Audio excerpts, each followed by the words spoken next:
Good morning. We want to open this morning's press conference to talk a little bit about women's reproductive rights and why we chose to introduce this joint resolution in the House and the Senate. There were 18 state legislators from throughout the country that came together back in July. Those of us who are part of the strategic action planning for reproductive rights and justice came together under the Center for Women's Studies to take a look at what's been happening throughout the country with respect to women's rights, women's reproductive health, and we decided as a group that we were going to jointly introduce a resolution in all 15 states. We decided that because we want to stand up for all women, and what we see, certainly the anniversary of Roe versus Wade decision, the 39th anniversary, that when you stand up for reproductive rights, you're standing up for all women. Those of us who are pro-choice allow each and every woman to do what's in the best interest of she and her family and her higher being, making those decisions. So we decided that this week we would focus on awareness and education and allow the people to understand why we have the Roe versus Wade decision. I'm going to turn it over to my colleague, State Representative Nikki Antonio, who is also going to share some comments about why we decided to introduce this joint resolution. Thank you. Good morning. So access to contraceptives and comprehensive reproductive health education and information is a human rights issue that requires our support to ensure the health and wellness of women across the state of Ohio and, as Senator Tavares has indicated, across the country. Women's reproductive health rights are human rights, and they're viewed by most Americans as both personal and private. The right to privacy is sacred and upheld by the Constitution of the United States. And yet, there are those who would challenge women's right to privacy and limit their inalienable right to make health, medical, and family planning decisions through the promotion of ideology over public support of the right of privacy. As a result, Ohio has seen unprecedented legislative attacks to limit access to reproductive health, which will place women's health at risk, and it's really important that we remember that.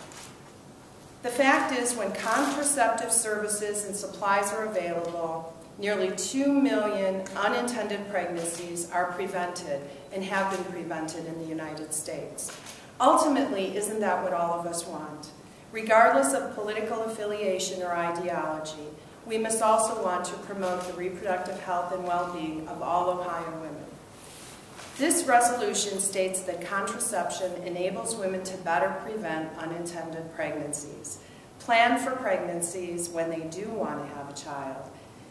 And the resolution also states that racial disparities exist with regard to sexual health care and medically accurate sex education. I'm proud to stand with legislators in Ohio, with Senator Tavares, and throughout the country who are introducing similar resolutions, sounding the call for uniting and reaffirming reproductive rights and justice for all women of the United States.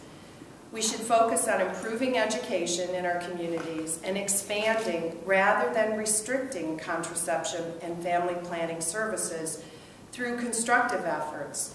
This resolution calls for us to work together, to have a dialogue and a discussion, as well as raising the awareness for women across the state. We call for public awareness and a conversation. I call on all to dedicate ourselves to a constructive conversation in support of women's reproductive rights and justice for the health and well-being of all Ohio women and their families. Thank you, and now we'll turn it over to Jamie Miracle. My name is Jamie Miracle. I'm the Policy Director for NARAL Pro-Choice Ohio. First, I'd like to thank you, Senator Tavares and Representative Antonio, for introducing these important resolutions, which recognize the critical role that reproductive health plays in the health of women and families in our state. As was stated earlier, in 2011 we saw an unprecedented number of attacks on access to reproductive health care in Ohio and across our country.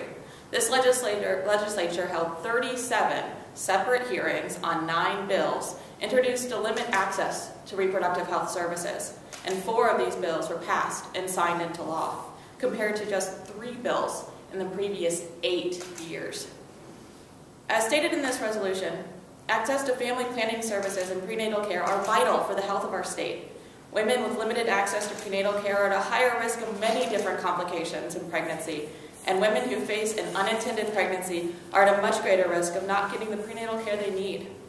Instead of passing bill after bill limiting access to reproductive health services, our legislature should instead focus on reducing unintended pregnancies and making sure that pregnant women have access to the medical care they need to have healthy babies.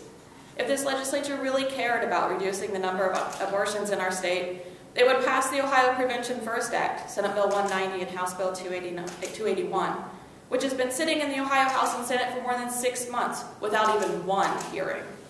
Instead of continuing Ohio down a fast track to be the most dangerous state for pregnant women, where doctors are leaving the state in fear of being prosecuted for treating their patients, our state legislature needs to focus on making sure that women and their families have the ability to make private medical decisions without the interference of our government. With the help of legislators like Senator Tavares and Representative Antonio, and many others who join us in the fight to ensure access to reproductive health services, we will make sure that 2012 is the year that we put an end to this war on women. Thank you. And next, Gary Doherty from Planned Parenthood Affiliates of Ohio. Thank you, and thank you, Senator Tavares, Representative Antonio, for introducing these resolutions recognizing this week as Reproductive Rights Awareness Week. This past Sunday marked the 39th anniversary of the Roe v. Wade Supreme Court decision. This landmark ruling guaranteed that the right to privacy in the U.S. Constitution protects the right of a woman to choose whether to continue a pregnancy or to have a safe and legal abortion. Unfortunately, here in Ohio, we're coming off a year during which, and I'll say it again, an unprecedented number of bills that can only be described as anti-women's health have been introduced and enacted into law. Be assured, we are watching, women and men, and we are drawing a line in the sand to say enough is enough.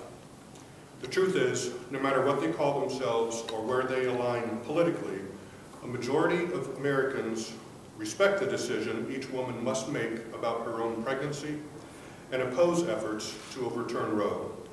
That hasn't changed in the last 4 decades. I am proud to represent Planned Parenthood here today as we support the recognition of this as Reproductive Rights Awareness Week. For 8 decades, Planned Parenthood has provided Ohioans with access to quality, preventive reproductive health care services and education to prevent unintended pregnancy and sexually transmitted infections. In fact, 1 in 5 women have turned to Planned Parenthood at some time in their lives for professional, non-judgmental, and confidential health care. In these tough economic times, more Ohio women than ever need access to essential health care services.